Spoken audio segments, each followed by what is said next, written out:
جو علیہ السلام کو مانتے ہیں انہیں بھی سلام، جو رضی اللہ کو مانتے ہیں انہیں بھی سلام۔ ہم کسی کے مخالف نہیں ہیں، مگر دونوں میں بنیادی فرق ہے۔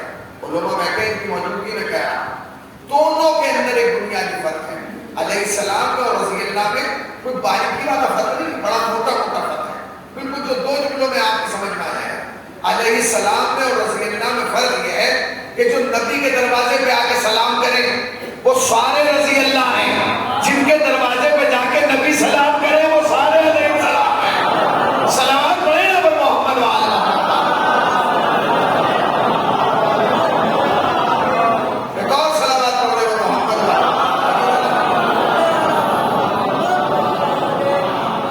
تو یہ مجلس ہے، اگر یہ مجلس نہ ہوئی تو شعور میں بلندی نہیں آئے، اگر یہ مجلس نہ ہو تو روح میں حریت کا احساس نہیں ہوگا، اگر یہ مجلس نہیں ہوگی تو فکر میں تازگی نہیں ہے، اگر یہ مجلس نہیں ہوگی تو فکر میں بلندگی کا احساس نہیں ہوگا، اگر یہ مجلس نہیں ہوگی تو انسان کے شعور میں بلندی نہیں آئے، اگر یہ مجلس نہیں ہوگی تو لوگ آپ کے قریب نہیں آئے۔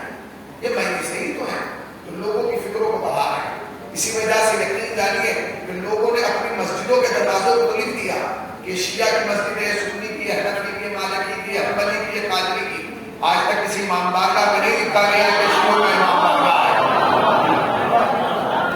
اس لیے کہ امام بارگاہ کا دروازہ ہر اس انسان کے لیے کھلا ہوا ہے جو حسین کو سمجھنا چاہتا ہے، جو کربلا کے قریب آنا چاہتا ہے۔ اس لیے تو کہا گیا کہ کس نے کہہ دیا کہ ہماری ہے کربلا، سچ بات تم کہو تو تمہاری ہے کربلا۔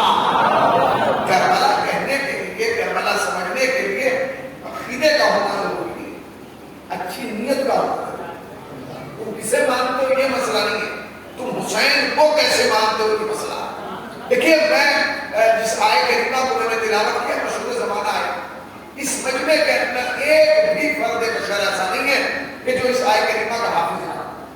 ارشاد باری تعالیٰ لقد خلقنا الانسان فی احسن، ہم نے انسان کو خلقت کے بہترین معیار پر پیدا کیا، یعنی جس سے خوبصورت معیار کوئی ہو نہیں سکتا، حسن حسین احسن، یعنی بہترین جو خلقت کا معیار تھا اس کو پروردگار عالم نے ہم اور آپ کو پیدا کیا۔ یہ آیت شیعہ سنی حنفی مالکی حنبلی کے لیے نہیں، یہ آیت انسان کے لیے۔ جو بھی انسان ہے وہ اپنی خلقت پر غور کرے کہ مجھے اللہ نے پیدا کہاں کیا، کس معیار پر پیدا کیا، کس بلندی پر پیدا کیا۔ پروردگار پیدا کرنے والا تو تو تھا، پھر ہمیں یہ احساس دلا رہا ہے کہ کس بلندی پر پیدا کیا۔ ارے تو پستی میں پیدا کرتا تب بھی ہم تیرے بندے، تو نے بلندی میں پیدا کر دیا تب بھی ہم تیرے بندے۔ نہیں، یہ میں نے اس لیے احساس نہیں دلایا کہ تمہیں میری بندگی کا احساس ہو، بلکہ میں نے تمہیں یہ احساس یہ دلایا کہ جب بھی تم کوئی زندگی میں کام کرو تو اس آیت کو نظر میں رکھنا کہ ہم پیدا تو بلندی پہ ہوئے ہیں، کوئی کام پستی والا نہ کرنے، ہمیں پیدا تو بلندی پہ کیا گیا مگر ہمارا کوئی عمل ایسا نہ ہو جو ہمیں پستیوں میں لے جائے، ضلالتوں میں لے جائے، گمراہی میں لے جائے اور ہمیں اس طرف لے جائے جو راستہ ہماری شایان شان نہیں۔ دیکھیے پروردگار عالم نے جتنی محبت انسان کے ساتھ کی ہے کسی اور کے ساتھ نہیں۔ خود کیا خلقنا الانسان فی احسن تقویم، خالی نہیں تھا، جب انسان کو بنا دیا، سجا دیا، سوار دیا تو اس کے سر پر لقد کرمنا بنی آدمہ کا تاج رکھا، اس کی کمر میں احسن تقویم کا پٹکا باندھا، اس کے قدموں میں اشرف المخلوقات کی نالین پہنائے۔ ایک صلوات پڑھیں محمد۔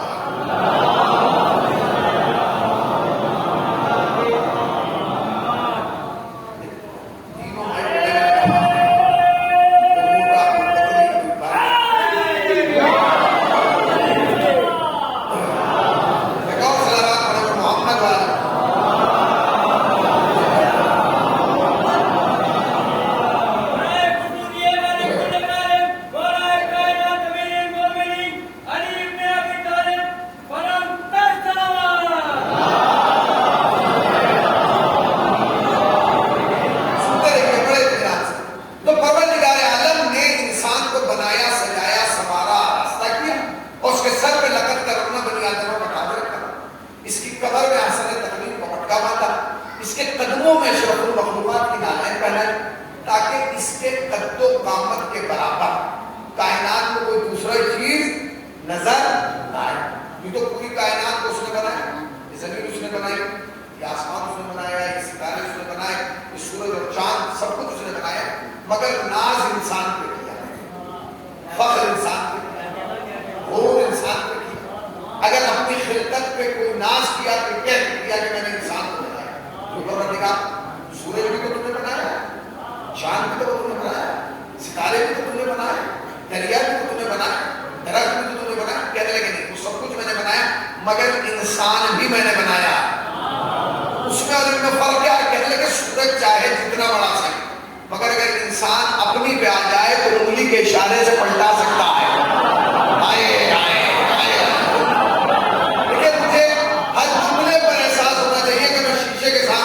شیعوں کے سامنے پڑھ رہا ہوں, اس لیے کہ شیشہ نہیں بولتا, شیعہ بولتا ہے. صلوات پڑھے پر محمد والے.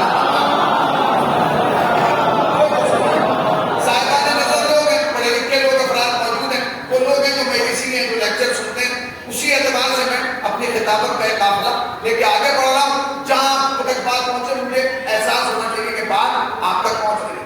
تو پروردگار عالم نے سب کچھ بنایا مگر ناز انسان کو کیا. کیوں؟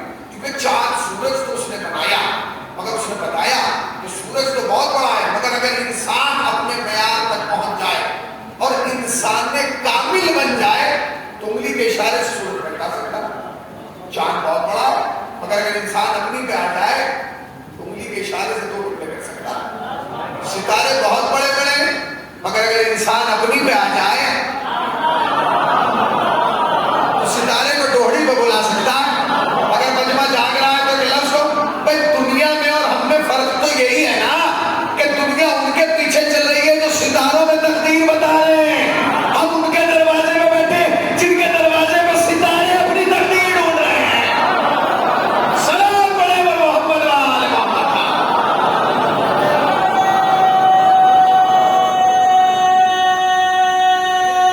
بکھر کے مل کے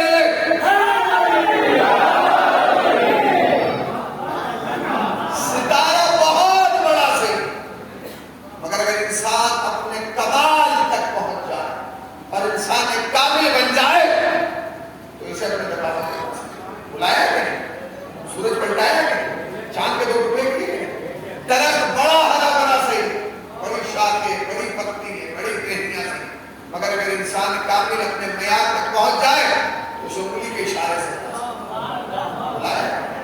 دریا کی روانی چاہے جتنی تیز سے مگر اگر انسان اپنے کمال تک پہنچ جائے تو اسی بہتے دریا کو مسلح بچا سکتا ہے. مطلب ناز سورج چاند ناز تو حضرت انسان اللہ کا ناز. اچھا کبھی سوچیے کہ ہم پر ناز کرنے کا مقصد کیا ہے؟ آخر ہمیں کو کیوں چنا گیا, ہمیں کیوں اشرف بنایا گیا, ہمیں کیوں عالم اعلیٰ بنایا گیا, ہماری سر پر لگت کر رہنا بنی آدم کا تاج کیوں رکھا ہے؟ بتائیے. ایک ساتھ نے پوچھا کہ ہمیں کیوں اتنی عزت دی گئی؟ کہنے لگا مولانا ہمارے پاس آنکھ ہے, ہمارے پاس یعنی آنکھ کی وجہ سے ہمیں اشرف بنایا. تو ہم سے بڑی آنکھ تو بھینس کے پاس ہے, گھوڑے کی آنکھ ہم سے بڑی مولانا آنکھ ہے, اس میں بصارت بھی ہے. کتنی بصارت ہے؟ آپ کتنا دیکھ سکتے ہیں؟ آپ اپنی آنکھ سے کتنا دیکھ سکتے ہیں؟ یہاں وہاں نہیں. ہماری آنکھ سے بہت زیادہ چھوٹی کبوتر کی آنکھ ہے مگر ہم سے زیادہ دیکھتی ہے. کئی 100 فٹ کی بلندی پہ اڑتا ہے تو زمین پہ پڑا ہوا دانا دیکھ لیتا ہے. ہمارے سننے میں سلام ہے. دیکھتا ہے کہ یہ تو وہ بتائیں گے جو کبوتر باہر دانا ڈالتے دانے ڈالتے بتائیے, آپ بتائیے ڈالتے کبوتر دیکھتا ہے, اگر نہ دیکھتا تو دانا ڈالتے کیوں؟ یہ کبوتر کو پھنسانے کے لیے جال نہیں ڈالتے, دانا ڈالتے. دانا دیکھ کے کبوتر آ جاتا ہے. سچ بتائیے کہ آپ کی آنکھ تو دانا دیکھ سکتی ہے؟ نہیں دیکھ سکتی. تو ہماری آنکھ کبوتر کی آنکھ سے کمزور ہے مگر کمال یہ کہ اللہ نے اسے اشرف نہیں بنایا, ہمیں بنایا. اور اللہ ہمارے پاس پاؤں ہے چلنے کے لیے تو کتنا چل سکتے ہیں؟ 2 کلومیٹر, 3 کلومیٹر, 10 کلومیٹر دوڑ لیں تو ہاف جائیں گے. اور گھوڑے کے پاس بھی پاؤں کتنا دوڑتا ہے؟ سانس چڑھتا ہے, 10 کلومیٹر ایسا دوڑے گا جیسے کچھ ہے بھی نہیں. مگر کمال ہے جو دوڑ کے سانس نہیں پھول رہا ہے وہ اشرف نہیں ہے. جن کے سانس اوپر نیچے ہو رہے ہیں وہ اشرف ہے. اس کا مطلب یہ کہ تمہیں ٹانگوں کی وجہ سے بھی اشرف نہیں بنایا. مولانا اللہ اکبر. مولانا ہمارے پاس قد تو قامت ہے, پرسنالٹی ہے, تو آپ کا قد اونٹ کے قد سے زیادہ لمبا ہے نہیں, مگر اشرف آپ ہیں. مولانا آپ میں طاقت بہت ہے, وزن بہت ہے, ہاتھی سے زیادہ وزن ہے, مگر اشرف آپ ہیں. کسی اعتبار سے بھی ہم جانور کے ساتھ ٹک نہیں رہے. مولانا ہمارے پاس کان ہے, ہم سن سکتے ہیں. قلم, ہمارے پاس بھی کان ہے. اللہ نے ایسے بھی جانور بنائے جو بغیر کانوں کو سنتے ہیں. سانپ کے کان نہیں ہے, میں لفظ کہہ رہا ہوں بھائی, سانپ کے پاس کان نہیں ہے مگر سن رہا. اس کی حیثیت نہیں بلند ہوگی کہ وہ زمین پہ جب چلتا ہے تو قدموں کی چاپ کو محسوس کرتا ہے کہ نہیں. اچھا, انسان کو کان دیا, پوری توجہ صاحبان نظر لوگ بیٹھے. ایک لفظ کہہ رہا ہوں, مجھے سب سننا ہے, مجھے احساس ہے. ایک لفظ کہوں گا, اگر آپ تک پہنچ گیا تو مجھے احساس دلائیے گا کہ ہر حسینی تک حسینی کی بات ہوتی ہے. کان ہمارے پاس بھی ہیں, کان جانوروں کے پاس بھی ہیں, مگر ہم میں اور جانور میں ایک فرق ہے کہ جانور سب سنتا ہے, ہم اپنے مطلب کی سنتے ہیں. جو ہمارے مطلب کی ہوتی ہے وہ سنتے ہیں, جو مطلب کی ہوتے ہیں نہیں سنتے. انسان تو سننے میں اتنا بے پسند ہے کہ اگر یہ سننے میں آئے تو کان کی بات سن لے, نہ سننے میں آئے میدان کی بات نہ سنے.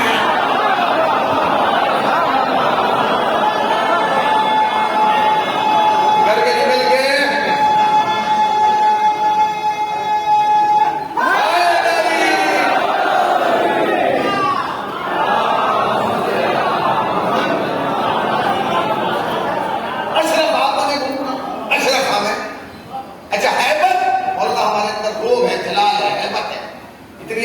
جلالی آگے جمع ہو جائے, آپ کو کیوں اثر پڑے گا, اور آپ کو پتا چل جائے کہ بس اسٹینڈ کے بعد ایک شیر گھومتا ہوا گیا, ہر آدمی سوچے گا نکلوں کہاں سے. تو حیبت میں بھی جانور ہم سے زیادہ ہے, آگ میں ہے جانور زیادہ, رفتار میں جانور زیادہ, کان میں رفتار جانور زیادہ, وجود میں زیادہ, پرسنالٹی میں زیادہ, ہیکل میں زیادہ, حیبت میں زیادہ, اشرف ہم ہیں. اس کا مطلب یہ کہ تمہیں اللہ نے آنکھ کی وجہ سے اشرف نہیں بنایا, تمہیں کانوں کی وجہ سے اشرف نہیں بنایا, تمہیں زبان کی وجہ سے اشرف نہیں بنایا, تمہیں ہاتھ پاؤں کی وجہ سے اشرف نہیں بنایا. کوئی ایسی چیز ہے تمہارے پاس ان سب کے علاوہ جو جانور کے پاس نہیں ہے, تمہارے پاس ہے. اگر وہ نہ ہوتی تو تم بھی جانور جیسے ہوتے. تو کون سی چیز, وہ چیز جانتے, اس چیز کا نام ہے عقل. عقل کی وجہ سے تم اشرف ہو, آنکھوں کی وجہ سے نہیں, کانوں کی وجہ سے نہیں, زبان کی وجہ سے نہیں, ہاتھ پاؤں کی وجہ سے نہیں. جانتے ہو کیوں؟ کیونکہ عقل جانور کے پاس نہیں ہے, عقل تمہارے پاس ہے. اور عقل کا پہلا کمال یہ ہوتا ہے کہ عقل تمہیں بتاتی ہے کہ سن, آنکھ دیکھنے کے لیے تو ہے مگر سب کچھ نہیں دیکھنا, کان سننے کے لیے تو ہے مگر سب کچھ نہیں سننا, پاؤں چلنے کے لیے تو ہے مگر ہر طرف نہیں جانا, ہاتھ اٹھانے کے لیے مگر ہر چیز. یہ عقل ہوتا ہے. عقل کا کمال یہ ہے کہ عقل نے آپ کو اشرف بنایا. انسان کے فانوس دماغ میں اللہ نے شمع عقل روشن کی, اب آپ اشرف ہو گئے. عقل کے آتے ہی آپ اشرف ہو گئے.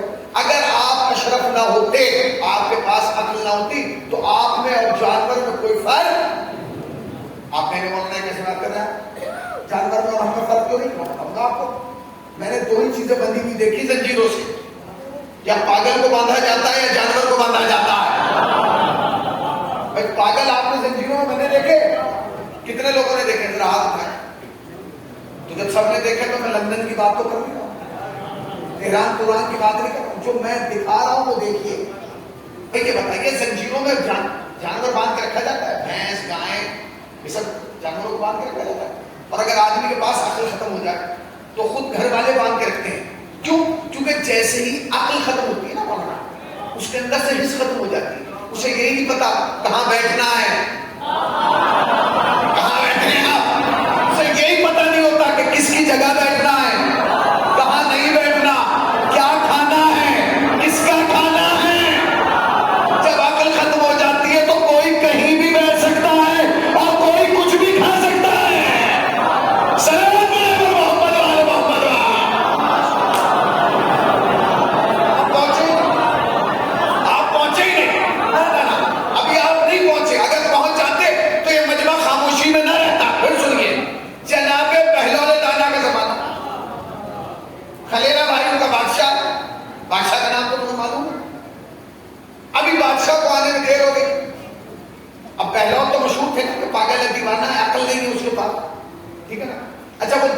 نہیں تھا، دانا تھا. بڑا ہوا دربار، پہلوان سیدھے آئے اور تخت پہ بیٹھ گئے. اب تو سپاہیوں نے دیکھا کہ بادشاہ کے آنے کا وقت ہو رہا، اسے اتارا. اتنا مارا کہ حالات خراب تھے، مگر پہلوان نہیں ہوئے. پٹتے رہے مگر نہیں ہوئے، پٹتے رہے مگر نہیں ہوئے، پٹتے رہے مگر نہیں ہوئے. کیونکہ رونا اپنا کا اظہار کرنے کے لیے نہیں ہے، رونا دوسرے کے چہرے سے نقاب اٹھانے کے لیے ہے.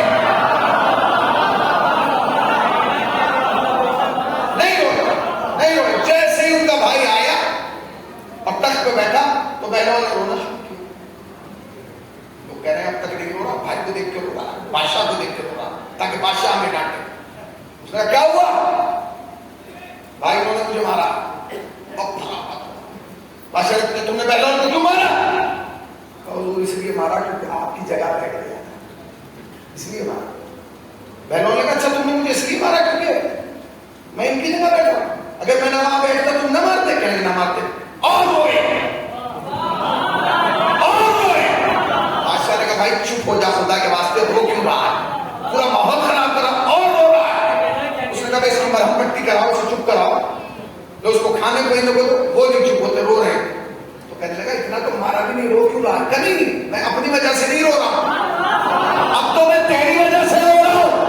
بادشاہ نے کہا میری وجہ سے کیوں رو رہا ہے؟ کہنے لگا میں سوچ کے رو رہا ہوں کہ میں 5 منٹ تیری جگہ بیٹھا، انہوں نے تجھے اتنا مارا، تو برسوں سے اہل بیت کی جگہ بیٹھ رہا ہے.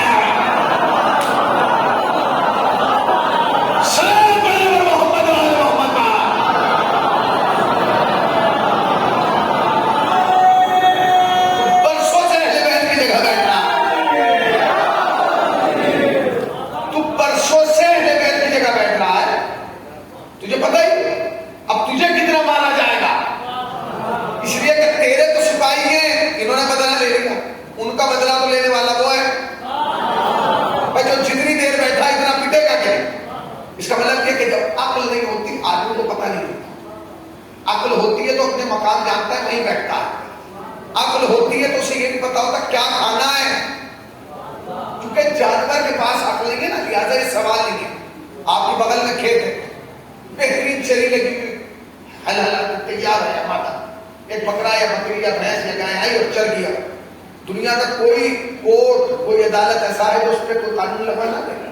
بولیے نہیں دیکھیے کوئی قانون ہے بتائیے. چل جائے آ کے پورا باغ یہ پورا کھیت کھا لے، کوئی حکم ہے؟ آپ جائیے مالک کے بغیر تمہارے جانور نے میرا کھیت کھا لیا. ہر آدمی کہتا ہے چھوڑو اس کے پاس عقل نہیں. عقل ہوتی تو یہ نہ کھاتا، اسے پتا ہوتا ہے کیا اپنا ہے کیا غیر کا ہے. عقل ہی کمال ہے، عقل ہی کا کمال ہے کہ وہ بتاتی ہے کیا کھانا ہے کیا نہیں کھانا. اب اس پر عدالت میں کوئی کیس نہیں چل سکتا، اس پر پولیس کچھ کر نہیں سکتی، جانور کو تھوڑے کھائے. تو پھر کیا کہا جاتا ہے؟ کہا جاتا ہے کہ ہم اس لیے نہیں آئے کہ ہم کیس کرائیں، ہم یہ کہنے آئے کہ آپ اسے آئندہ باندھ کے رکھیے گا تاکہ یہ کسی اور کا مال نہ کھائے. کیونکہ عقل نہیں ہے، عقل نہیں ہے. اس کا مطلب یہ کہ احتجاج اس لیے ہوتا ہے تاکہ جو کھلے پھر رہے ہیں انہیں بندھوا دیا جائے.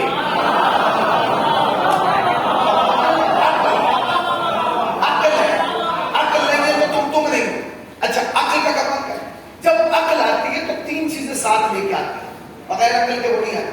جیسے کہ عقل آئے گا تو 3 چیزیں ساتھ آ جائیں گی. پہلی چیز کا نام ہے شعور. عقل آئے شعور آ گیا. عقل کا تعلق شعور سے ہے، اگر عقل نہیں ہے تو شعور بھی نہیں ہوگا. شعور کے فوراً بعد جو چیز آتی ہے اس کا نام ہے حیا،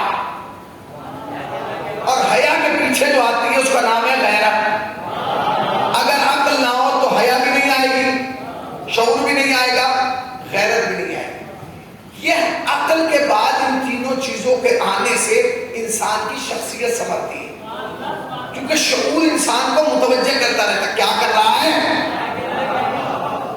غلط کر رہا ہے، یہ نہ کر. شعور کا تقاضا ہے. آدمی کہتا ہے تمہارا شعور ہی نہیں، بھائی تمہیں شعور ہی نہیں ہے. شعور کا مطلب کیا ہے؟ شعور بتاتا ہے کیا کرنا ہے کیا نہیں کرنا. چونکہ جانور کے پاس عقل نہیں ہے تو نہ شعور ہے، نہ حیا ہے، نہ غیرت. اب میں آپ کو بتاؤں گا، جب جانور اپنی جنس سے مخالف کو دیکھتا ہے، جب جانور اپنی جنس سے مخالف کو دیکھتا ہے تو صرف جن سے مخالف سمجھتا ہے. مثلا بکرا بکری کو دیکھے تو بکری سمجھے گا, بھینس کو چھوٹا دیکھے وہ سمجھے گا, بیل کو گائے دیکھے وہ سمجھے گا, اونٹ کو, وہ صرف جن سے مخالف سمجھتا ہے. مگر جب مرد کسی عورت کو دیکھتا ہے, جیسے وہ اس عورت کو دیکھتا ہے پہلے تو شعور آگے بڑھتا ہے, کہتا کیا دیکھ رہا ہے, کیا دیکھ رہا ہے. پھر حیا آگے بڑھ کے کہتی ہے ہوش میں آ, یہ کسی کی ماں ہے, یہ کسی کی بہن ہے, یہ کسی کی خالہ ہے, یہ کسی کی بھانجی ہے. توجہ سنتے رہیے گا, ٹھیک ہے نا. اور پھر غیرت کہتی ہے سمجھ, آنکھوں کو نیچے کر لے, مجھے آپ سمجھو کہ تم اشرف کیوں ہو. اگر تمہارے اندر شعور نہیں ہے, حیا نہیں ہے, غیرت نہیں ہے, تم اشرف نہیں ہو. اگر تمہاری نگاہیں نامحرم کو دیکھ کے اٹھی ہوئی ہیں, سمجھو تم اشرف نہیں ہو, کیونکہ تمہارے پاس شعور نہیں, عقل نہیں, حیا نہیں, غیرت نہیں. یہ سب کون بتا رہا ہے؟ اچھا یہ پیغام ہمیں دیا اسلام نے. اسلام نے ہمیں بتایا کہ اگر گھر میں 5 عورتیں ہیں تو 5 برابر نہیں ہیں. بیوی اور ہے, ماں اور ہے, بیوی اور ہے, پھوپھی اور ہے, بیوی اور ہے, خالہ اور ہے, بیوی اور ہے, بھانجی بھتیجی اور ہے. یہ کس نے بتایا؟ اسلام نے. اسلام نے, قرآن نے پیغام دیا. قرآن نے کہا وحرمت علیکم امہاتکم واخواتکم خالاتکم وبناتکم, ہم نے تمہاری مائیں, بہنیں, پھوپھیاں, خالائیں, بھانجی, بھتیجی, دودھ پلانے والی دائی تم پر حرام قرار دی ہے. کس کا پیغام ہے؟ قرآن کا. مائیں, بہنیں, پھوپھیاں, خالائیں, بھانجی, بھتیجیاں, دودھ پلانے والی دائیاں تم پر حرام قرار دی ہے. قرآن کہہ رہا ہے سورہ نساء میں. یعنی ماں سے شادی نہیں ہو سکتی, بہن سے شادی نہیں ہو سکتی, پھوپھی سے شادی نہیں ہو سکتی, خالہ سے شادی نہیں ہو سکتی, بھانجی بھتیجی سے شادی نہیں ہو سکتی, دودھ پلانے والی دائی سے شادی نہیں ہو سکتی. اسلام کا پیغام ہے انسان کے لیے. اچھا یہ پیغام مسلمانوں کے لیے نہیں ہے, یاد رکھیے گا, انسانوں کے لیے ہے. ہر مکتب فکر کے انسان کے لیے پیغام ہے کہ ماں سے شادی نہیں ہو, بہن پھوپھی سے شادی نہیں ہو. یہ شعور جانور کے اندر نہیں. جانور کو پتہ ہی نہیں ماں باپ کیا ہے, بہن کیا ہے, پھوپھی کیا ہے. وہ تو سوچ رہا ہے کہ بس یہ ایک بکری ہے, ختم, ایک جن سے مخالف ہے, اس سے اپنی نفسیاتی خواہشات پوری کرو. یعنی جانور کے اندر ماں اور بیوی میں فرق نہیں ہے, پھوپھی اور بیوی میں فرق نہیں, بھانجی اور بیوی میں فرق نہیں, مگر انسان کے اندر یہ ہے. اچھا یہی پیغام نبی نے دیا. جب نبی اس دنیا سے جانے لگے تو نبی نے بھی یہی کہا جو عقل کے مطابق پیغام تھا کہ سنو, ماں سے شادی نہ کرنا, بہنوں سے شادی نہ کرنا, پھوپھیوں سے شادی نہ کرنا, خالاؤں سے شادی نہ کرنا, بھانجی بھتیجی سے شادی نہ کرنا. جو پیغام قرآن نے دیا تھا وہی نبی نے دیا. دونوں نے پیغام دیا. نبی اس دنیا سے چلے گئے, نبی اس دنیا سے چلے گئے. نبی کے جانے کے بعد 50 برس کے بعد اس منبر پر یزید نامی ایک شخص آیا اور اس نے بیت کے منبر پر کہا کوئی نبی نہیں آیا, کوئی رسول نہیں آیا, کوئی وحی نہیں آئی, کوئی جبرائیل نہیں آیا, کوئی قرآن نہیں آیا. یہ بنی ہاشم کا ایک ڈھونگ تھا جو انہوں نے حکومت حاصل کرنے کے لیے کیا تھا. اگر یزید یہیں تک بولتا تو صرف اسلام کی مخالفت تھی. یزید نے جو آگے بڑھ کے جملہ کہا وہ انسانیت کے مخالف ہو گیا. یزید نے کہا منبر پہ بیٹھ کے کوئی ماں نہیں, کوئی بہن نہیں, کوئی پھوپھی نہیں, کوئی خالہ نہیں, کوئی بھانجی نہیں, کوئی بھتیجی نہیں, عورت, صرف ایک عورت ہے. یعنی یزید بتا رہا تھا کہ جو رشتہ تم بیوی سے رکھ سکتے ہو وہی ماں سے بھی رکھ سکتے ہو, جو بیوی سے رکھ سکتے ہو وہی پھوپھی اور خالہ سے رکھ سکتے ہو, جو بیوی سے رکھ سکتے ہو وہی بھانجی بھتیجی سے رکھ سکتے ہو, جو بیوی سے رکھ سکتے ہو وہی دودھ پلانے والی دائی سے رکھ سکتے ہو. اچھا یزید کے اندر اتنی ضرورت کہاں سے آ گئی؟ جب نبی نے بھی منع کیا تھا, قرآن نے بھی منع کیا تھا, تو یزید میں اتنی طاقت کہاں سے آ گئی کہ وہ منبر پہ بیٹھ کے کہنے لگا؟ یزید میں طاقت یہاں سے آئی کیونکہ یزید یہ سوچ رہا تھا کہ نبی تو چلے گئے, وہ تو لوٹ کے آئیں گے نہیں, بچہ قرآن یہ ہے خاموش, یہ نہ روکے گا نہ ٹوکے گا. مگر اس بیوقوف کو یہ نہیں پتا تھا کہ نبی چلنے سے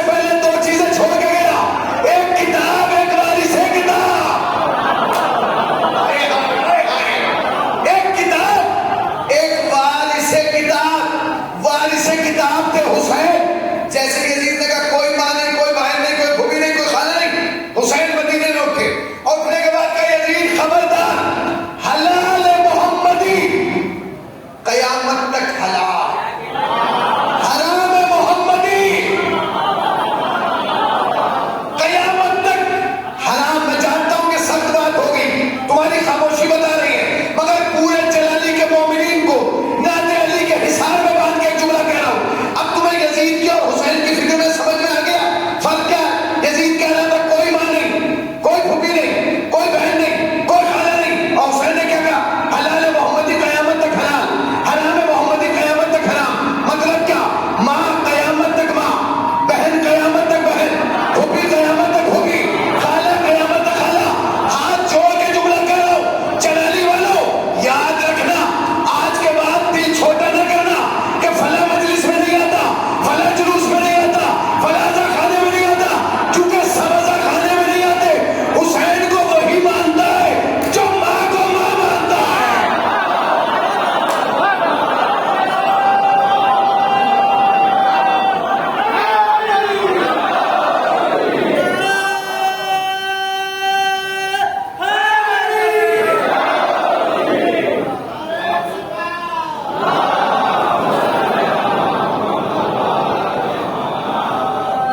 بتائیے بھائی حسین نے کربلا میں خط کھینچا، خط کے ادھر حسین، خط کے ادھر یزید. یہ خط نہیں تھا. یزید کے پیچھے وہ کھڑے تھے جو ماں کو ماں نہیں مانتے، جو بہن کو بہن نہیں مانتے، جو پھوپھی کو پھوپھی نہیں مانتے، اور حسین کے پیچھے وہ کھڑے تھے جو قیامت تک ماں کو ماں مانتے ہیں.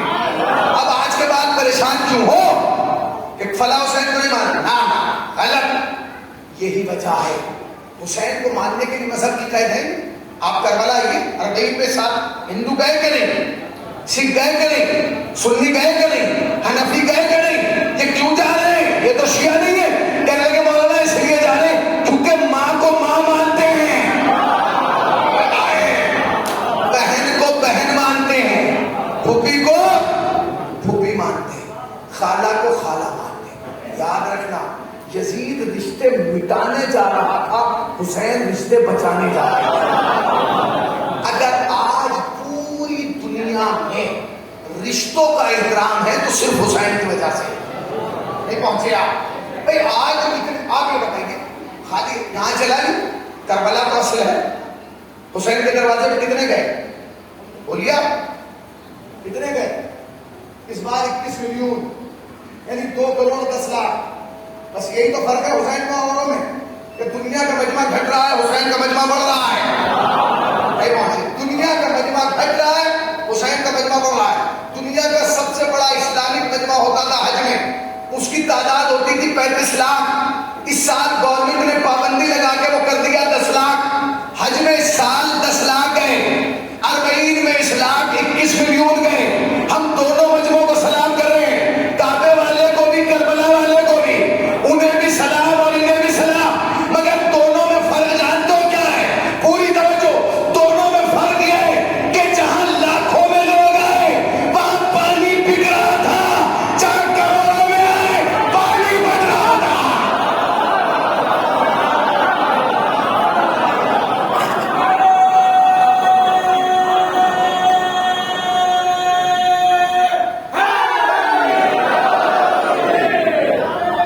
حسین کہہ رہا عقل کی وجہ سے رشتے پہچانے جاتے ہیں. عقل نہ ہو نا، عقلی کا تو کمال ہے. یہ جس کے پاس عقل نہیں ہوتی نا اس سے کوئی رشتہ نہیں رکھتا، سگے رشتہ توڑ دیتے. ہوتا ہے ایک صاحب کہاں دو رشتے والے آئے بیٹھے ہوئے تھے، ناشتہ لگا ہوا تھا، ایک طرف لڑکے والے ایک طرف لڑکے. وہ جو لڑکی والے تھے ان کا ایک بیٹا یا بھائی پاگل تھا، اس کے پاس عقل نہیں تھی. وہ بیچارہ پھٹے ہوئے کپڑوں میں آ گیا. اب جیسے وہ کپڑوں میں آیا، پھٹے ہوئے کپڑوں میں آیا، وہ جو رشتہ لے کے آئے تو پوچھا یہ کون ہے؟ سگا تھا. نہیں ہمارے پڑوسیوں کا آ جاتا ہے، گلی میں رہتا آ جاتا ہے. اس کا مطلب کیا ہے؟ بے عقلے سے رشتے دار بھی رشتہ نہیں رکھتے. بے عقل سے، کیونکہ اس کی حرکتیں ایسی ہوتی ہیں، دوسرے کا کھا جانا، دوسرے کی جگہ بیٹھ جانا، دوسرے کو نقصان پہنچا دینا، اپنا کپڑا خود ہی پھاڑ کے برہنہ ہو جانا. اچھا چلیے سب نے رشتہ توڑ دیا، اسلام کو تو نہیں توڑنا چاہیے، یہ تو اللہ کا بنایا ہوا قانون. اسلام نے بھی پاگل سے رشتہ توڑ دیا. جو لوگ بیٹھے پاگل کے لیے کوئی شریعت آئی ہے؟ بولیے آئیے پاگل کے لیے شریعت بولیے نہ. کوئی قانون پاگل کے لیے آئے نہیں. اچھا ہم اپنے گھر میں پاگل کو آنے نہیں دے رہے، اللہ بھی نہیں کہہ رہا کہ پاگل ہمارے گھر میں آئے. کال نہ مولوی صاحب بھی پاگل ہو اللہ کے گھر میں جا. آزان کا ٹائم ہو یا مسجد ہو، نماز ہو رہی ہو, سارے مجمع کو مولانا کہیں ارے اندر آئیے, اندر آئیے, پاگل کھڑا رہے پورے دن اندر جماعت چلتی رہے, ایک آدمی نہیں کہتا کہ اندر آ جا. اچھا ہوگا اگر کوئی صحیح سالم کھڑا ہو عقل والا اور اندر جماعت چل رہی ہو تو لوگ کیا کہیں گے پاگل ہو, اندر جماعت ہو رہی تم نے آباد میں آپ پہنچے ہی نہیں. یہ لفظ نہیں ہے, ایک ایک تقریر ہے, اس کی وضاحت کروں گا تو مکمل تقریر ہوگی. بھائی بے عقلے کو کوئی نہیں کہتا اندر جا, اور اگر عقل والا باہر کھڑا ہو تو کہتے ہیں پاگل جماعت ہو رہی تو باہر کھڑو, اس سے بہتر یہ کہ ہٹ جاؤ یہاں سے, ہٹو کوئی بات نہیں. اسی طریقے سے رمضان میں ایک پاگل کھڑا ہوگا پورے دن باہر کھاتا ہے ساتھ میں, کوئی آدمی اس کو آبجیکشن نہیں کرے کہے گا. اور اگر کوئی اچھا خاصا بیچارہ کھڑا ہو کے پکوڑی کھانے لگے رمضان میں, سارا سماج کہے گا پاگل ہوتے دماغ خراب ہے, عقل ہے کسی آپ نے غور ہی نہیں کی. اس کا مطلب یہ کہ جماعت کے وقت جماعت میں نہ جانا پاگل ہونے کی علامت ہے. ماہ رمضان میں دن میں روزہ نہ رکھنا, سڑک پہ کھانا پاگل کی علامت. اللہ نے کہا سنو, حج پہ سب آئے پاگل نہ آئے. کیوں نہ, حج تو حج, مسجد میں اگر پاگل آ جاتا ہے, اگر آ گیا ہے پاگل تو پورا محلہ مسجد کو چھوڑ کے اس کو توجہ دیتا ہے, کس روڈ پہ کچھ ہوا ہے, جہاں تک آیا ہے اس سب پہ آئے. یہ تو اللہ کا نہیں, اللہ نے بھی پاگل کو اپنے گھر میں نہیں آنے دیا, کیونکہ پاگل اللہ کے گھر میں آنے کرے گا کیا, بولیے کیا کرے گا, بولیے کیوں بلا رہا ہے اللہ مسجد میں آپ سے, اس لیے کہ آپ وہاں بیٹھ کے ٹیلیفون کو باتیں کریں, اس لیے بلا رہا ہے, اپنے رشتے دار نہیں بلائے, اس لیے کہ نماز ہو.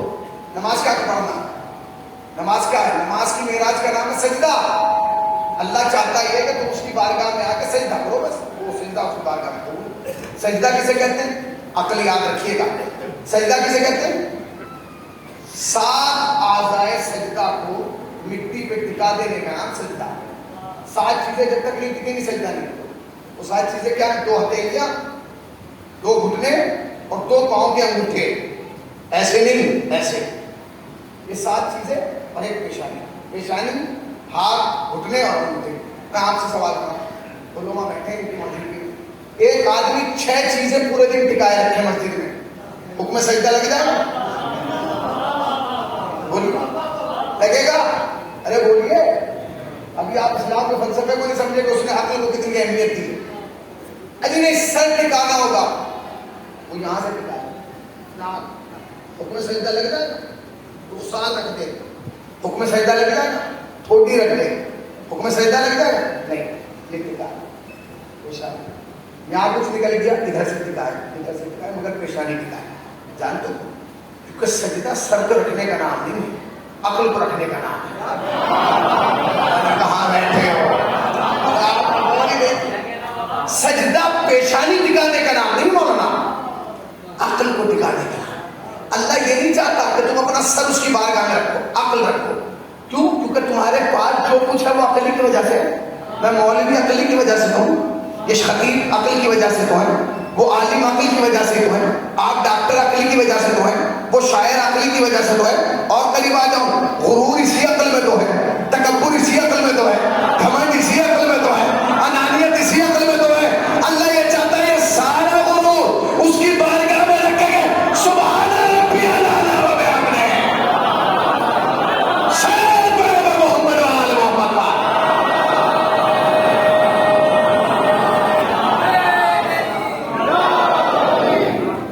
اب میں آپ سے پوچھ رہا ہوں, عقل والے بغیر عقل والے اللہ نصیب نہیں رکھتے. اب آپ سے میں سوال کر رہا ہوں, ہاں یا نہ میں جواب دیے گا زور سے. یزید نے جو اعلان منبر سے بیٹھ کے کیا, وہ عقل والا تھا یا غیر عقل والا تھا, بولیے. اس کے اندر عقل تھی. ایک آدمی کرا گھر میں سب ایک جیسے, جیسی بیوی ویسی ماں, جیسی بیوی, کیا آپ تاریخ پڑھ کے دیکھیے, ہر چیز منبر سے بیان نہیں کی جاتی. یزید بیوی میں اور پھوپھی میں کوئی فرق نہیں سمجھتا, کوئی فرق نہیں تھا اس میں. جیسے جو رشتہ بیوی سے رکھتا تھا وہ پھوپھی سے رکھتا تھا, کیونکہ اسے بتایا ہی نہیں گیا تھا کہ یہ پھوپھی ہے. تو بچہ کا علم غیر رکھتا ہے تو ماں باپ بتاتے ہیں بیٹے پھوپھی اماں ہے کہ سلام کرو, یہ خالہ اماں ہے سلام کرو. جیسا باپ تھا ویسا یزید نکلا. دیکھو جیسا باپ تھا ویسا یزید نکلا. یزید کہہ رہا کیونکہ عقل نہیں تھی, جو میں کہہ رہا ہوں سنیے, عقل نہیں تھی. عقل ہوتی ہے تو شعور ہوتا ہے. عقل ہوتی ہے تو حیا ہوتی ہے، عقل ہوتی ہے تو غیرت ہوتی ہے. یہاں آپ کے چوراہے پہ کوئی صاحب کھڑے ہو گئے بہترین کپڑے وپڑے پہن کے سوٹ بوٹ پہن کے کسی کی ماں کو گالی دینے لگے، کسی کی ماں کو گالی دے. ہر آدمی سے کیا کہے گا؟ کیا کہے گا؟ بدتمیز، بد زبان، بد اخلاق، بد کردار، یہی تو کہے گا. جبکہ گالی دوسرے کی ماں کو دے رہا، اگلے دن اسی چوراہے پہ کھڑا ہو کے اپنی ماں کو گالی دینے لگے. اب لوگ کیا کہیں گے؟ پاگل ہو گیا، بے عقل، اس کے پاس شعور نہیں ہے کیا؟ شرم حیا نام کس کے پاس بتا دیں. یزید اپنی ماں کو بھی گالی دے رہا تھا، پوری دنیا کی ماں کو گالی. اب میں آپ سے یہ پوچھ رہا ہوں کہ یزید کے لیے آپ کے پاس کیا ہوگا؟ آپ یزید کو کیا کہیں گے؟ جلدی سے بتا دیں. لیکن دامن وقت میں گنجائش ہے، کیا کہیں گے؟ کیا کہیں گے آپ؟ پاگل کہیں گے، بے عقلا کہیں گے، احمق کہیں گے، ذلیل کہیں گے، خبیث کہیں گے. وہ سن تو پوری دنیا کی ماں کو برباد کر دیا، ختم کر دیا، کچھ نہیں، ختم سب. تو بے عقلا، بدتمیز، بد کردار، بد زبان بھی کہیں گے. اس کا مطلب یہ ہے کہ اچھا یہی حکم کیونکہ عورت کی عزت نہیں کرنا. عورت، اسلام نے عورت کو بہت عزت دی ہے، لیکن مردوں کو نہیں مانا. قرآن میں کوئی مردوں کے نام کا سورہ نہیں ہے. قرآن میں مردوں کے نام کا سورہ نہیں، عورتوں کے نام کا سورہ ہے، سورہ نساء. سورہ رجال نہیں ہے، تاکہ عورت کو پتہ چلے. مریم کے نام کا سورہ ہے، سورہ نساء بھی ہے، سورہ مریم بھی ہے، کوثر بھی ہے. تو عورت کو عزت نہیں کرے. یزید عورت کی عزت پامال کر رہا. آپ کیا حکم لگائیں گے؟ آپ کوئی حکم نہیں لگا سکتے کیونکہ آپ شریف قوم ہیں. آپ ہر چیز اپنے دل میں رکھتے ہیں، بتاتے ہیں. مگر مولانا میں نے ابھی چند دنوں پہلے، ایک ہفتہ پہلے، ایک ہندو بھائی سے پوری یہ بات بیان کی کہ جی ایک آدمی ایسا ہے، اس کے لیے کیا کرنا چاہیے، ہم کیا کریں. اس نے کہا یہ بات ایسی ہے کہ آپ کے یہاں 8 اکتوبر ہوگی نا. میں نے کہا کہنے کہ اسی دن ہمارے یہاں دسہرا ہوتا ہے، آپ آ جائیے گا. میں چلا گیا. تو میں نے کہا کیا کہنے لگا؟ ہم اس راون کو آگ لگائیں. میں نے کہا کیوں؟ اس لیے کیونکہ اس نے اپنے زمانے کی ایک بہت بڑی عورت کی توہین کی تھی.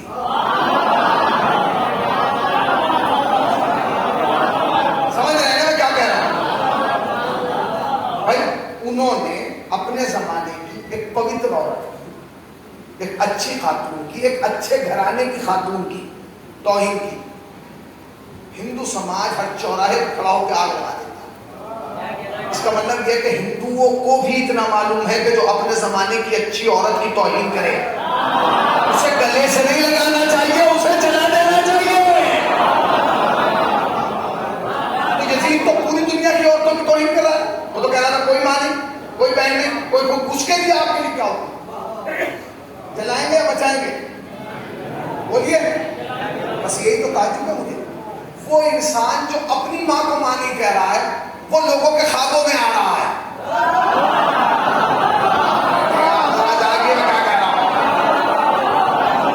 بھائی لوگوں کے خواب میں یزید آ رہا ہے. آیا کہ نہیں؟ کس نے وہ کلپ دیکھی؟ میں غلط کہہ رہا ہوں صحیح کہہ رہا ہوں؟ ارے بھائی میں غلط کہہ رہا ہوں صحیح کہہ رہا ہوں؟ آپ کی پرابلم یہ ہے کہ آپ نے نیچے بیٹھ کے چپ ہونا شروع کر دیا. اب چاہے اوپر سے آدمی صحیح کہے یا غلط، آپ چپ بیٹھے. اگر صحیح کہہ رہا ہے تو کہیے بالکل صحیح کہہ رہا ہے، اور اگر غلط کہہ رہا ہے تو کہیے نیچے ادھر تیرے باپ کا ممبر نہیں، حسین کے نانا کا ممبر ہے. یزید صاحب میں نظر آیا کہ نہیں آیا؟ آیا. آپ کہیں گے آیا. پہلی بات تو یاد رکھیے، جیسی نیت ہوتی ہے ویسا خواب آتا ہے. جیسی نیت ویسا خواب آتا ہے. کوئی بلڈر ہو اسے بلڈنگ بنتی ہوئی نظر آئے گی، کوئی مولوی ہو اسے مجلسیں نظر آئیں گی، کوئی شاعر ہو اسے مشاعرے نظر آئیں گے. یعنی جیسا بندہ ویسا. اب ہم تجھے کیا کہیں کہ تیری نیت کیا تھی جو خواب میں یزید آ رہا تھا؟ اور وہ سوشل میڈیا پہ آیا. کمال کی نہیں ہے یہ عالم اسلام کے لیے سب سے افسوسناک مقام ہے کہ ایک آدمی مسلمانوں کا حلیہ بنا کر ٹی وی پر بیٹھ کر، سوشل میڈیا پر بیٹھ کر یہ خواب بیان کر رہا ہے کہ رات میرے خواب میں یزید ابن معاویہ آئے تھے. مسئلہ یہ نہیں ہے کہ یزید تیرے خواب میں آیا، مسئلہ یہ ہے کہ تو نے پہچانا کیسے کہ یزید آیا.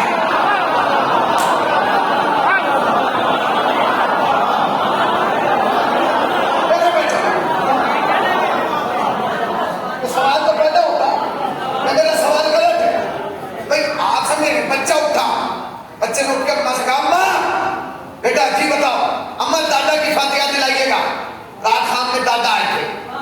اگلے دن ٹامہ نانا کی فاتحہ دلائیے گا. رات خواب میں نانا آئے تھے. اس کا مطلب یہ کہ ننیحال میں 2 ہی لوگ آتے ہیں, خواب میں 2 ہی لوگ آتے ہیں, یا ننیحالی رشتہ دار یا ننیحالی. اب تم نے کہا یزید میرے خواب میں آیا, تو کم سے کم ہمیں یہ تو کنفرم کر کے بتا کہ تیرا ننیحالی رشتہ دار ہے یا ننیحالی. کیونکہ اب تک ہم پریشان ہیں, ہم یہ سوچ رہے ہیں کہ ہم تیری ننیحال میں لعنت بھیجیں یا تیری ننیحال میں لعنت بھیجیں. سلام علیکم محمد و آل محمد.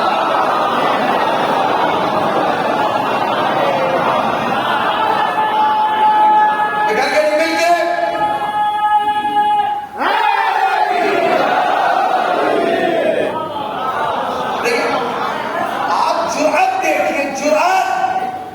جرأت دیکھیے, مسلمانوں کا لباس پہن کر ایک شخص بیٹھ کے سوشل میڈیا, یاد رکھیے گا سوشل میڈیا اس دور کی سب سے بڑی طاقت کا نام ہے. آپ اور 2 چیزیں اور میں آپ کو بیان کرنا چاہتا ہوں. یوٹیوب والے لوگ موجود ہیں, اسے کلپ کاٹ کے پہنچا دیں لوگوں تک. اس دور سے اچھا دور شاید کبھی نہ ہے. یہ دور نبیوں کو نہیں ملا, انبیاء کو نہیں ملا, اولیاء کو نہیں ملا, اماموں کو نہیں ملا, اور اس دور سے برا دور شاید آتا ہے. اس لیے کہ جو وسائل ہمارے پاس پہنچانے کے ہیں نا, وہ ہمارے پرانے والے زمانے کے لوگوں کو نہیں تھے. آپ بتائیے, آپ اپنے گھر میں بیٹھے دنیا تک آپ کا پیغام پہنچا. اگر ہم اس دور میں صحیح اسلام لوگوں تک نہیں پہنچا پائے,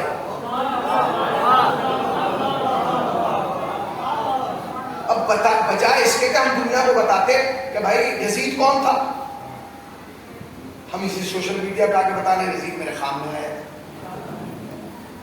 یہ آپ جرأت دیکھیے, باقاعدہ ٹی وی پہ بیٹھ کے کہہ رہا ہے یزید ابن معاویہ میرے خواب میں آیا.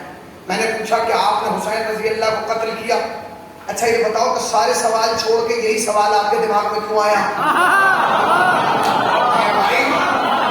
بھائی آپ سمجھے, ایک آدمی آپ کے خواب میں آیا, آپ کا پوچھے کیسے ہیں, ٹھیک ہے, بہت دنوں کے بعد نظر آئے. نہیں, پہلا سوال ہی مولوی صاحب نے پوچھا, آپ نے حسین رضی اللہ کو قتل کیا. اس کا مطلب یہ کہ آپ کے دماغ میں بھی کہیں نہ کہیں یہ تھا کہ یزید حسین کا قاتل ہے. تو اب آپ نے تو بھرپور طریقے سے یزید کو بچایا. تو کہا کہ نہیں, میں نے حسین رضی اللہ کو قتل نہیں کیا. ٹھیک ہے, مگر ہمارے یہاں ایک مثال دی جاتی ہے اردو زبان میں, چور کی داڑھی میں, مگر یہاں الٹا تھا, یہاں تنکوں میں داڑھی تھی. چور کی داڑھی میں تنکوں میں داڑھی تھی. خود ہی سوال کیا, خود ہی پھنس گئے. کہنے لگے کیا آپ نے حسین رضی اللہ کو قتل کیا؟ نہیں. ٹھیک ہے, کوئی بات نہیں کیا, کوئی مشکل نہیں. پھر پوچھ رہے ہیں آپ کہاں ہیں؟ کہنے لگے میں تو جنت میں ہوں. اگر یزید یہاں تک بول کر چپ رہ جاتا تو شاید بچ جاتا, مگر پھر وہی بات, اللہ علی کے دشمن کو سب کچھ دیتا ہے, عقل نہیں دیتا. مولانا میرا لفظ کہاں ہے؟ عقل میرا عنوان ہے.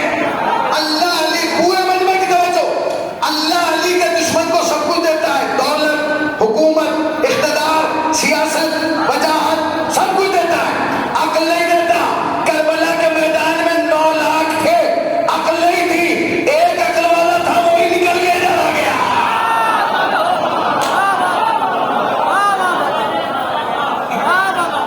ایک عقل والا تھا, وہی نکل کے چلا گیا. تو انہوں نے فوراً کیا کہا, انہوں نے کہا کہ آپ نے حسین, نہیں میں تو جنت میں ہوں. تو انہوں نے خود پوچھا جنت میں؟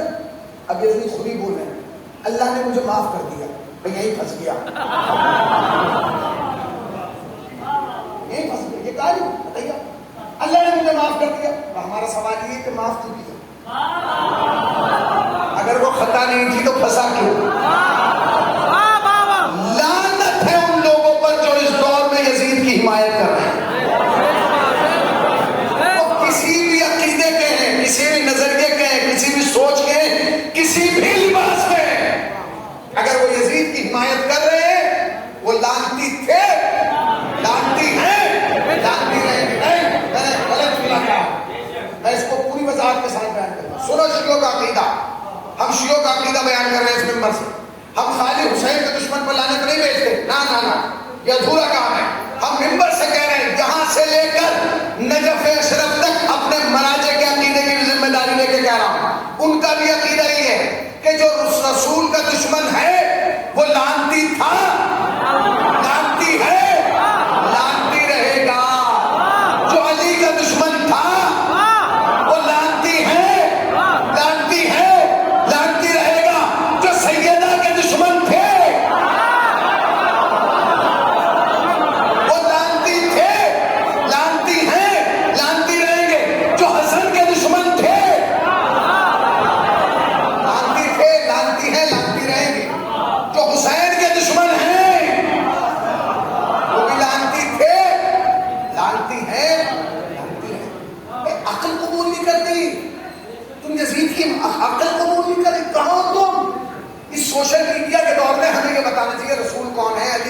فاطمہ کون ہے, حسن کون ہے, آپ یزید بتائیں, وہ بھی یزید کی حمایت کر رہے ہیں. کیا بتانا چاہ رہے ہیں؟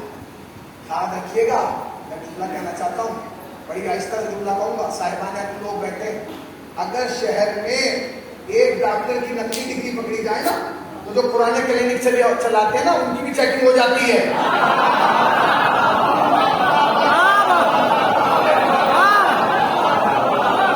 ایک آدمی کی ڈگری غلط پکڑی جائے, چیکنگ پرانوں کی بھی ہوتی ہے. کہیں ایسا نہ ہو کہ پرانوں کی چیکنگ ہونے لگے, مسئلہ پیدا ہو جائے گا. تمہارے لائق احترام ہے وہ افراد جو عزاداری سے بھی شودا کریں, کسی بھی مطلب فکر سے تعلق کریں. اس لیے کہ حسین کو ہر وہ انسان مانے گا جو ماں کو ماں مان رہا, بہن مان رہا, پھوپھی کو پھوپھی مان رہا. آج سنو, اگر ہندو بھی ماں کو دیکھ کے سر جھکا رہا ہے نا, اس کا مطلب کہیں حسین ہے. اگر بہن کو دیکھ کر تعظیماً نگاہ جھک جاتی ہے تو کہیں حسین ہے. اگر بھانجی اور بھتیجی کو دیکھ کے ہاتھ سر پہ جا رہا ہے, کہیں حسین ہے. اگر عورت ذات کی عزت ہے تو کہیں نہ کہیں. میں اس سال مولانا اشرا محرم میں تاجپور میں تھا, احمد آباد کی عزاداری بہت بڑی, تاجپور میں اشرا پڑھا. عاشور کے دن وہاں جاتے جب جلوس نکلا تو 124 تازیے نکلے.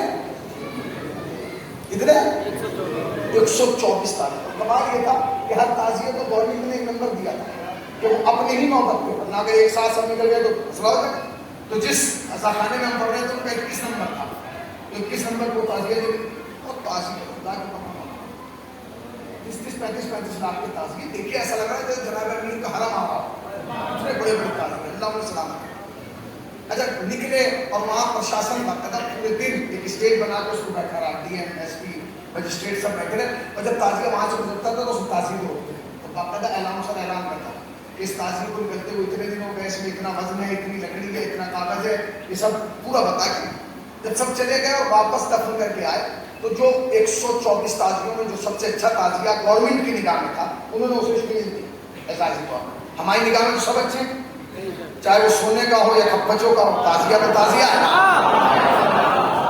مولانا سوال تو یہ پیدا ہوتا ہے, لوگ کہتے ہیں کھپچوں کو چوم رہے ہیں, کھپچوں میں جان تھوڑی ہے. ان کھپچوں میں جان ہے, مگر یہ کھپچیں جب جاندار ہوتی ہیں تب بہت لوگوں کی جانیں نکل جاتی ہیں.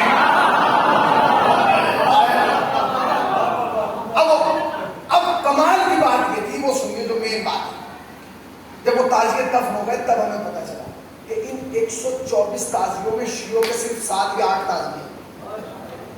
اتنے 7 یا 8, اور اس کے برادران اہل سنت ہندو بھائیوں کے وہ بھی تازیے نکالے. اچھا ہر تازیے کے پیچھے محلے والے لوگ اہل سنت اپنا تازیہ لے کے جا رہے. تو وہاں مجھے مولانا مل گئے, وہ تازیے کے پیچھے, میں نے کہا ادھر آئیے. میں نے کہا آپ کہنے ماشاء اللہ میں مولوی ہوں, امام صاحب ہوں, فلاں مسجد میں نماز پڑھا ہوں. اچھا ماشاء اللہ, کیا کہنا, آپ کہاں سے؟ کہ میں اس تازیہ ہمارے محلے کا تازیہ ہے, مولانا یہ ہمارے محلے کا. انہوں نے مجھ سے سوال کیا آپ نماز کس کی طرح پڑھتے ہیں؟ کہنے لگے اپنی طرح. روزہ کیسے کھولتے ہیں؟ کہنے لگے اپنے ٹائم پہ. حج پہ احرام کیسے باندھتے ہیں؟ کہنے لگے اپنی طرح.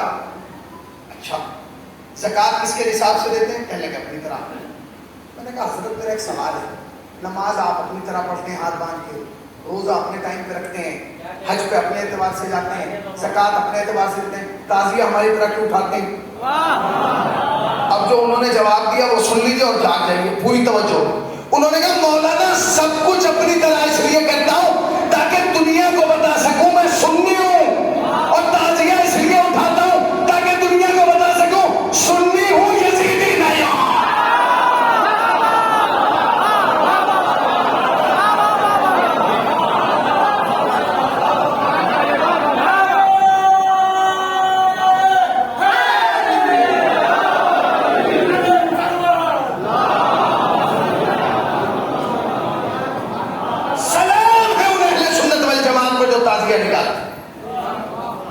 وہ بتا رہے ہیں کہ ہم حسینی ہیں, یزیدی نہیں ہیں. حسین جماعتوں میں فاصلے کا نام نہیں ہے. اگر حسین نہ ہوتے تو آج اس معاشرے کو اچھی سوسائٹی نہ ملتی. اگر حسین نہ ہوتے تو آج اچھا سماج نہ ملتا. کہ کوئی بھی قوم ہو, شیعہ سنی حنفی مالکی کو چھوڑیے, ہندو کرسچن عیسائی سکھ, جو بھی قومیں اس دنیا میں رہتی ہیں کہیں بھی, اگر ان کے پاس اچھا سماج ہے تو سبب حسین ہے.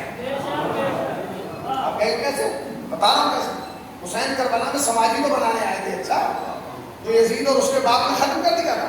حسین کربلا میں وہی سماج بنانے آئے تھے. حسین نے دنیا کو بتایا کہ اچھا سماج کیسا ہو. اچھے سماج میں اچھے بھائی کی ضرورت ہے. بھائی کیسا ہو؟ حسین عباس لائے کہ بھائی ایسا ہو. بیٹا کیسا ہو؟ حسین اکبر لائے بیٹا ایسا ہو. بھتیجا کیسا ہو؟ حسین قاسم لائے ایسا ہو. بھانجے کیسے ہو؟ حسین دونوں محمد لائے ایسا ہو. دوست کیسا ہو؟ حسین حبیب لائے ایسا ہو. مہمان کیسا ہو؟ حسین حر کو لائے کیسا ہو. غلام کیسا ہو؟ حسین جون کو لائے کیسا ہو. آقا کیسا ہو؟ حسین خود آئے کیسا ہو. ایک اچھا سماج حسین دنیا کو دے. حسین کو ماننے کے لیے شیعہ سنی کا ہونا ضروری نہیں ہے. ایک اچھے سماج کا اچھا فرد ہونا ضروری. وہ کسی بھی مکتب سے تعلق رکھتا ہے، اگر اچھا بھائی ہے تو حسین کی وجہ سے، اچھا بیٹا ہے تو حسین کی وجہ سے. خالی آنے اور قریب آنے ایک جملہ کہہ کے اپنی بات تمام کرو، ختم ہوگی. عقل. بہت سارے لوگ کہتے ہیں حسین تو علم لدنی کے وارث تھے. واقع حسین نے زمانے رسالت چوچی. واقع حسین ہر چیز جانتے تھے. واقع جب حسین سب کچھ جانتے تھے حسین کو معلوم تھا کہ میرا سر تن سے جدا ہو جائے گا. حسین کو یہ بھی معلوم تھا کہ شب عاشور شام غریبہ میں جو ہے فوج اشکیا خیموں تک آ جائے. حسین کو یہ بھی معلوم تھا گوشوارے چھن جائیں. حسین کو یہ بھی معلوم تھا چادریں چھن جائیں. ہاں سب کچھ معلوم ہے. تو حسین کیوں لائے کربلا؟ نہ لاتے نہ یہ سب ہوتا. اس کا مطلب مسلمان کہنا یہ چاہتا کہ سب کا سبب حسین ہے. غلط غلط. اب جو جملہ کہہ رہا ہوں اسے سنیے، اور ایک طالب علم کی حیثیت سے جملہ کہہ رہا ہوں مگر یقین کی انتہا. پھر سنیے، حسین کسی کو کربلا میں نہیں لائے. مولانا آصف صاحب، حسین کسی کو کربلا کسی کو نہیں لائے. حسین کربلا غلط. کسی عورت کو اس حسین کربلا میں نہیں لائے. پھر مولانا میں یہ ساری بیویاں کربلا میں کیسے آئیں؟ غلط کہنا. حسین کربلا میں کسی کو نہیں لائے. پھر کسی ثبوت کی مجھے اگر اگلا جملہ جب میں کہوں گا تو ثبوت ٹوٹ جائے. حسین کربلا میں کسی عورت کو نہیں لائے. پھر یہ عورتیں کیسے آئیں؟ پھر وہ بھی سنیے. حسین کربلا میں کسی کو نہیں لائے. جتنے رشتے قرآن نے پاک بتائے تھے سب کربلا میں آئے. ہو گئی مجلس. جتنے رشتے قرآن نے پاک بتائے تھے سب کربلا میں. قرآن نے کہا ماں پاک، حسین نے کہا علی اکبر کی ماں چلو. قرآن نے کہا پھوپھیا پاک، حسین نے کہا اکبر کی پھوپھی چلو. قرآن نے کہا بہنیں پاک، حسین نے کہا علی اکبر کی بہنیں چلو. قرآن نے کہا بھتیجیاں پاک، قرآن نے کہا بھتیجیاں پاک، حسین نے کہا فاطمہ بنت حسن چلو. آپ نے غور نہیں کیا. یاد رکھنا کربلا میں فاطمہ کی بیٹیاں رشتہ دار بن کر نہیں آئی، شریعت کی ذمہ دار بن کر آئی ہیں.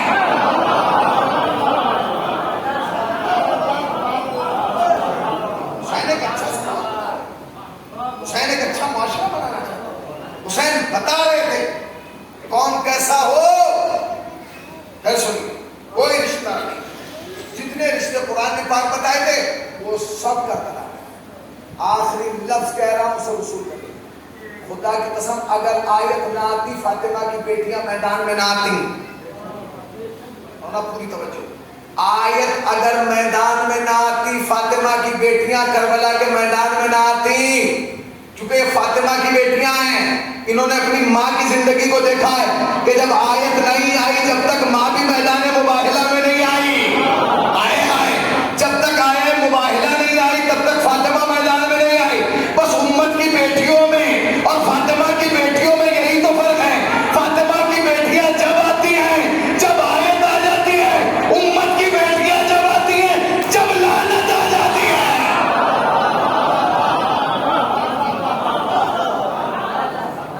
حسین کربلا اچھا سماج. اب اگر قیامت تک اچھا سماج، اچھا گھر، اچھا خاندان چاہتے ہو حسین کے دروازے. ماں کا احترام حسین کے دروازے، باپ کا اکرام حسین کے دروازے، مہمان نوازی حسین کے دروازے، شجاعت حسین کے دروازے، فصاحت حسین کے دروازے، بلاغت حسین کے دروازے، بردباری حسین کے دروازے پر، علم حسین کے دروازے پر، حلم حسین کے دروازے. جو کچھ تمہیں چاہیے حسین کے دروازے پر ملے. یہاں مانگنے کی دیر ہے.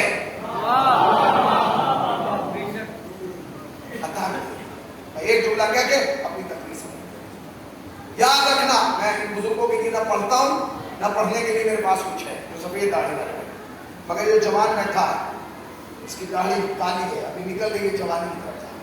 ان سے دو باتیں کرنا چاہیے. یاد رکھنا اگر تم حسینی ہو اور واقعی حسین کے ماننے والے ہو کبھی باپ کے سامنے اونچی آواز سے نہ بولنا.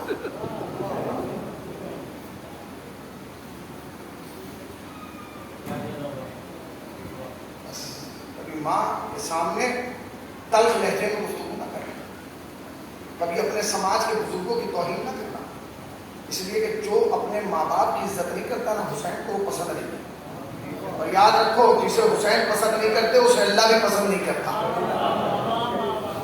اگر تم اللہ کی رضا چاہتے ہو تو حسین کی رضا حاصل کرو، اور حسین کی رضا چاہتے ہو اپنے والدین کی رضا حاصل کرو. پہلا جملہ والدین کی رضا.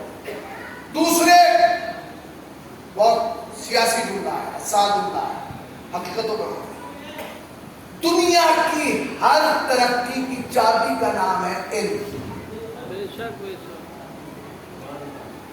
تم چاہتے ہو کہ امام پاک کا کو ترقی حاصل بہت خوبصورت مل جائے، اس کے لیے ضروری ہے کہ تمہیں علم حاصل کرو. تمہارا گھر اچھا ہو علم حاصل کرو، تمہارا سوسائٹی میں مقام اچھا ہو علم حاصل کرو. تم چاہتے ہو تمہیں تمہارے والدین کو تمہاری وجہ سے عزت حاصل ملے. علم کو اپنے ہاتھ سے جانے والے، اس لیے کہ اہل بیت نے جتنا زور علم پر دیا ہے پھر نہیں پہنچے. علی جہالت کا باپ نہیں ہے،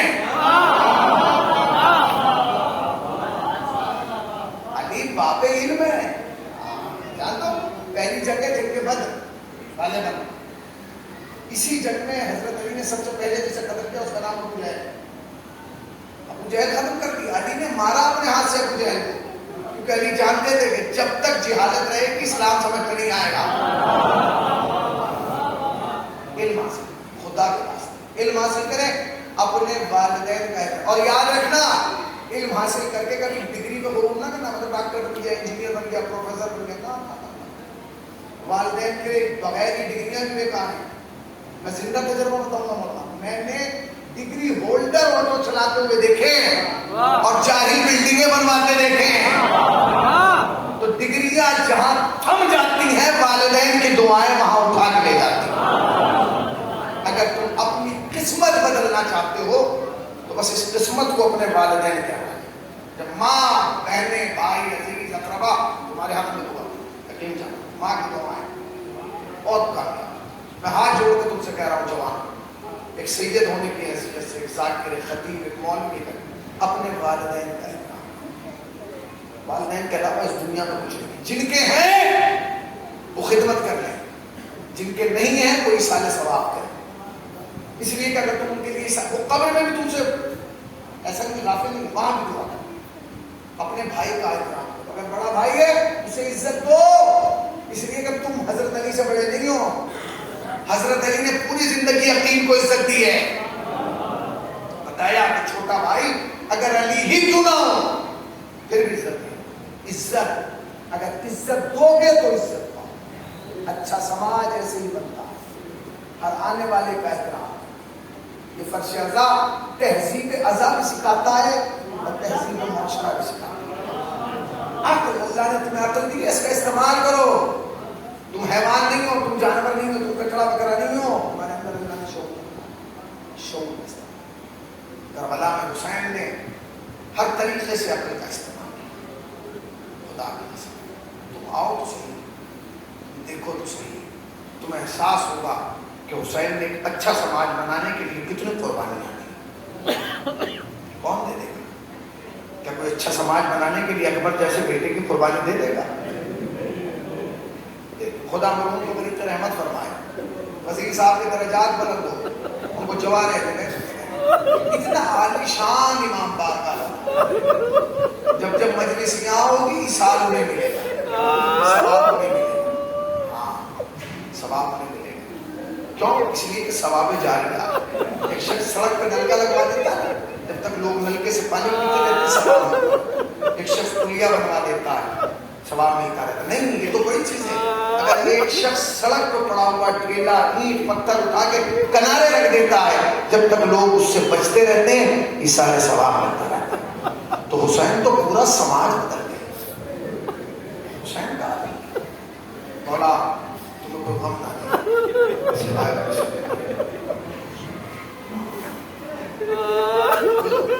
تمہاری آوازیں بلند.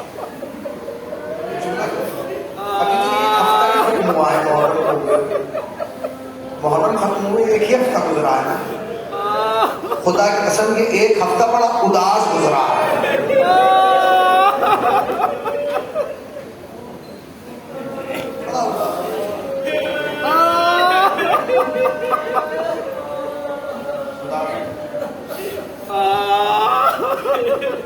مجھے نہیں معلوم کہ مرحوم کے کتنے بیٹے کتنی بیٹیاں ہیں.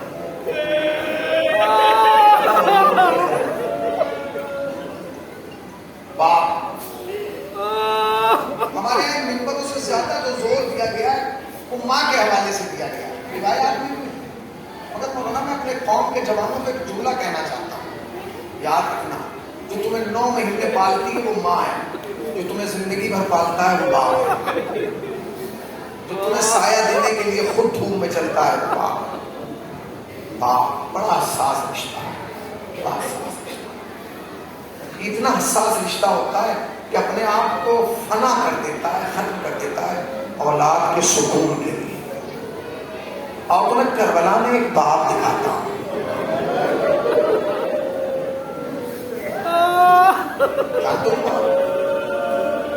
وہ کم نہیں ہے، بہت بڑا باپ ہے. اتنا بڑا باپ ہے کہ حسین نے اس کا احترام کیا. وہ کون ہے جانتے ہیں؟ وہ ہے اور شب عاشور. انہوں نے اپنے سپاہی سے کہا، غلام سے دسترخوان لگا، مجھے بھوک لگی ہے.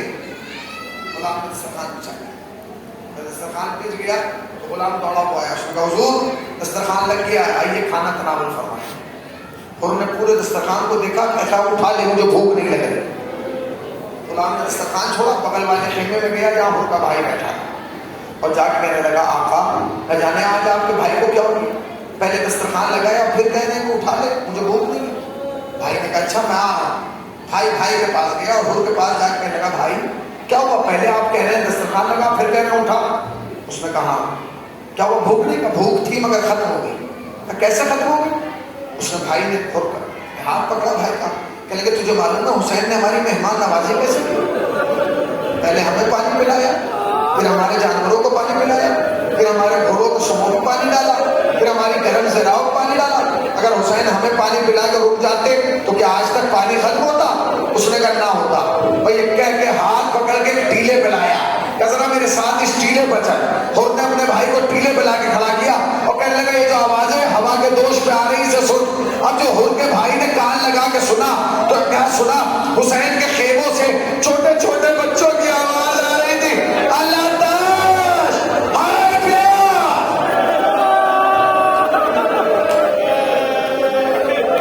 پیاس پیاس مارے ڈال رہی ہے.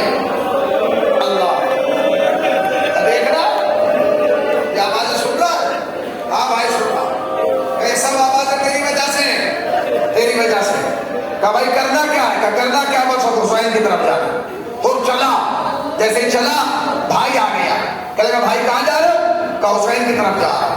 اللہ اکبر. کہا بھائی میں بھی ساتھ چلوں گا. حر کا بھائی چلا. تھوڑا آگے بڑھے تو کیا دیکھا؟ حر کا غلام کھڑا ہے. غلام نے کہا کہاں جا رہا ہو؟ کہ میں نے آزاد کر دیا، چاہے تو یہاں رہے یا اپنے وطن چلا جا، میں تجھے آزاد کر چکا ہوں. کہنے لگا واہ، جب تک اندھیرے میں رہے مجھے ساتھ رکھا، آج نور میں جا رہے ہو مجھے بھول رہے ہو، میں بھی چلوں گا. حر کا بھائی حر کا غلام چلے. آگے جو چلے تو کیا دیکھا؟ حر کا جوان بیٹا کھڑا ہے. حر نے کہا تم کیوں کھڑے ہو؟ کہا بابا کہاں جا رہے؟ کہا حسین کی طرف. کہا بابا میں بھی جاؤں گا. کہا میرے لال میں تجھے لے کر تو چلوں، مگر اگر حسین کی طرف جائے گا تو شہید ہونا پڑے گا، قربانی دینا پڑے گی. اور کہا بابا تو دے دوں گا. کہا میرے لال تو مر جائے گا، تیری ماں کیسے جیے گی؟ اس لیے کہ تیری ماں کو تیری شادی کا بڑا ارمان ہے. پر سننا تھا حر کے بیٹے نے ان کی آنکھوں میں آ کے ڈال دیا بابا کیا میری ماں کو علی اکبر کی ماں سے زیادہ ارمان ہے؟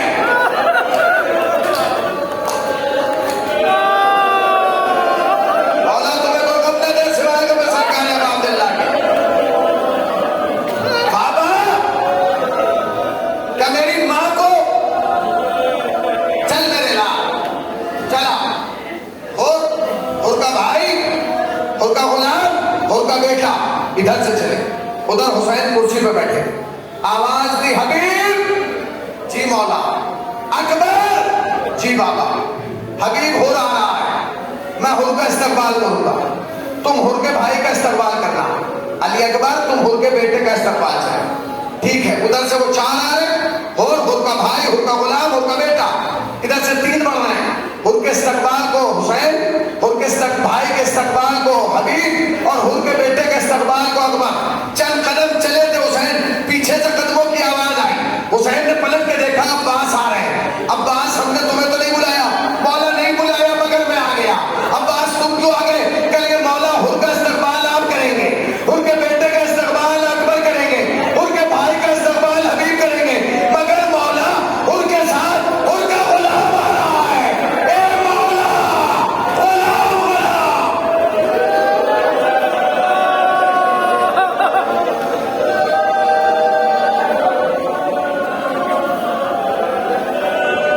مولا غلام غلام کا استقبال کریں گے۔ حسین نے بائیں پھیلا دی، آجا، میرے بھائی تو غلام نہیں ہے، کہا نا میر صاحب، ان کے استقبال کو عباس و اکبر آ گئے، ایک قطرے کے لیے دو دو سمندر آ گئے، آگے بڑھے، بڑھنے کے بعد کلیجے سے لگایا، چلے، ادھر ہو رہا، اور نے کہا اپنے بیٹے سے، بیٹے میری آنکھوں میں پٹی باندھ دی، اس لیے کہ میں نگاہیں نہیں ملا سکتا، میرے ہاتھوں میں ریشمہ باندھ دی گئی، اور کہنے لگا جیسے حسین آئے تو آواز بلند سے تکبیر بلند کرنا، میں پوچھوں گا کون تو بتاتے رہنا۔ اس نے کہا کہ ٹھیک ہے۔ ہر کے بیٹے نے کہا اللہ اکبر، کہا میرے لال کیا ہوا؟ کہنے لگے بابا بابا حبیب آ رہے ہیں، وہ فوراً غلام سے کہا آگے بڑھ کے جا اور حبیب کے قدموں پہ گر جا، گر گیا، پھر تھوڑی دیر کے بعد کہتا بابا اللہ اکبر، کہا کیا؟ کہا بابا عباس آ رہے ہیں، اپنے بھائی سے کہا جلدی جا آگے بڑھ کے قدموں پہ گر جا، گر گیا، پھر کہتا بابا اللہ اکبر، کہا کیا؟ کہا علی اکبر آ رہے ہیں، کہا میرے لال آگے بڑھ، پھر تینوں نے بابا سے بلند ہو کے تکبیر بلند کی، حبیب نے ہونے کے بعد کیا ہوا؟ کہ حسین آ رہے ہیں، انہوں نے اپنے آپ کو گھوڑے سے گرایا، کوہنیوں کے بل چلا، اب بل چل کے حسین کے قدموں پہ اپنے منہ کو رگڑنے لگا، حسین نے قدموں سے اٹھایا، سینے پہ لگا لیا، حسین نے کہا اور میں تو اچھا سماج بنانے آیا ہوں، یہ شرمندہ کیوں ہو رہا ہے؟ کہ مولا میری وجہ سے کربلا میں خیموں میں پانی ختم ہو گیا، مولا مجھے معاف کر دیجئے۔ حسین نے کہا اور میں نے معاف کر دیا، کہیں مولا مجھے معاف کیجئے۔ حسین نے کہا اور میں نے معاف کیا، میری ماں نے معاف کیا، کہیں مولا مجھے معافی چاہیے، کہ میں نے معاف کیا، میری ماں نے معاف کیا، میرے بابا نے معاف کیا، کہیں مولا مجھے مکمل معافی چاہیے، کہ اور میں نے معاف کیا، میری ماں نے معاف کیا، میرے بابا نے معاف کیا، میرے نانا نے معاف کیا، کہیں مولا مجھے مکمل معافی۔ حسین نے کہا کس سے معافی کرا؟ کہ مولا میں خالی آپ کا مجرم نہیں ہوں، جب میں نے آپ کے گھوڑے کے لگام پہ ہاتھ ڈالا تھا کسی بیوی کے محمل سے رونے کی آواز